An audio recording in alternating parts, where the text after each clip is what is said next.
Oke, selamat datang. Kali ini kita coba lihat ajaran Buddha dari sisi yang mungkin sedikit beda. Lupakan dulu soal agama yang rumit, anggap aja ini kayak peta praktis buat ngertiin satu perasaan yang saya yakin kita semua pernah ngalamin, rasa gelisah di dalam diri. Coba deh, pernah nggak sih ngerasa kayak gini? Lagi sibuk-sibuknya, atau malah pas lagi sendirian, tiba-tiba muncul pertanyaan ini. Nah, pertanyaan inilah yang jadi titik awal kita buat ngulik lebih dalam. Ternyata, perasaan nggak enak yang kita semua rasain, itu ada namanya loh dalam ajaran Buddha. Namanya dukkha. Dan begitu kita kasih nama, kita jadi bisa mulai cari tahu, oke, solusinya apa nih? Jadi duka ini bukan cuma soal sakit fisik atau sedih yang kelihatan jelas ya. Ini lebih ke rasa gelisah yang tipis-tipis tapi ada terus. Kayak perasaan kok ada yang kurang ya gitu. Padahal kelihatannya semua baik-baik aja. Nah, ini tuh gesekan konstan antara apa yang kita mau sama kenyataan yang kita dapat. Coba bayangin deh, ribuan tahun yang lalu ada seorang pangeran yang hidupnya super enak. Tapi dia begitu terganggu sama penderitaan ini, sampai dia nekat ninggalin semuanya buat cari jawaban. Dan hebatnya, dia nggak cari jawaban itu cuma buat dirinya sendiri, tapi buat kita semua.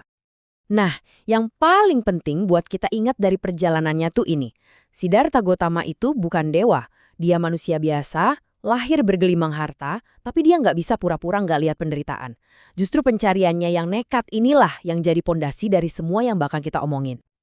Setelah dapat pencerahan, yang keren dari Sang Buddha adalah dia nggak ngasih aturan-aturan yang ribet.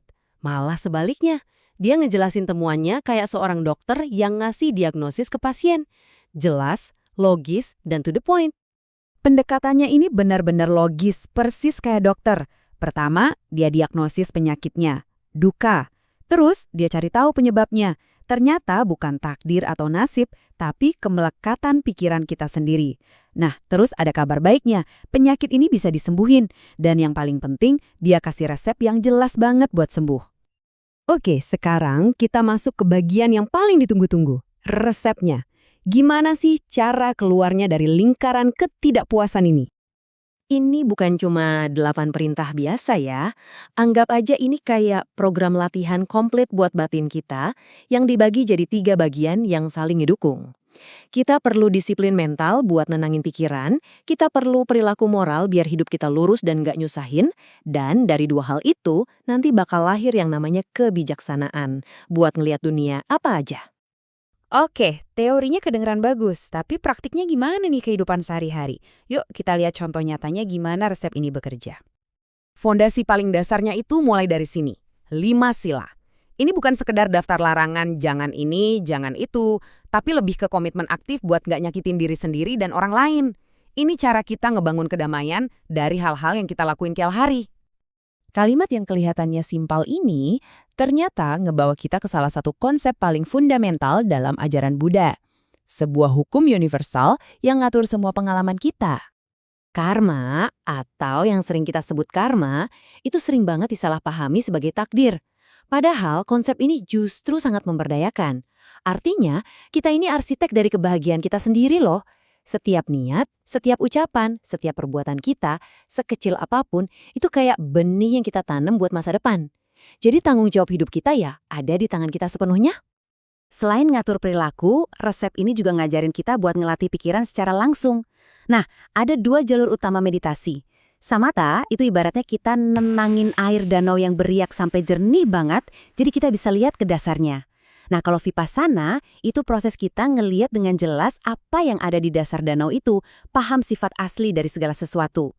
Dua-duanya ini kerja bareng buat bikin pikiran kita tenang sekaligus bijaksana. Oke, jadi semua latihan ini ujung-ujungnya mau kemana sih?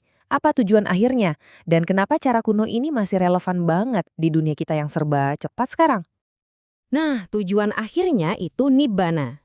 Penting banget buat dipahami, nibbana ini bukan surga di atas awan sana. Nibbana itu kondisi batin yang bisa kita capai di sini sekarang juga. Ini tuh kayak padamnya api keserakahan, kebencian, dan kebingungan di dalam diri. Hasilnya, kedamaian dan kebebasan batin yang gak bisa digoyain sama apapun. Tapi kita nggak perlu nunggu sampai mencapai tujuan akhir buat ngerasain manfaatnya kok.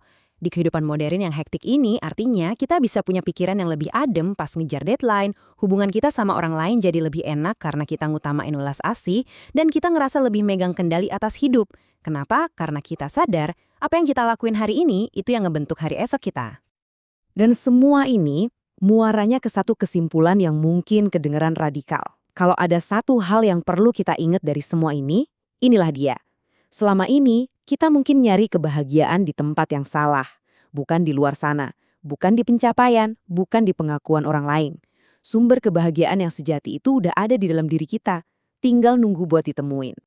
Jadi, pertanyaannya sekarang bukan siap nggak buat perubahan besar. Bukan itu, pertanyaannya lebih simpel. Apa satu langkah super kecil yang bisa Anda ambil hari ini juga? Mungkin cuma satu tarikan nafas yang disadari, atau satu niat baik ke orang lain.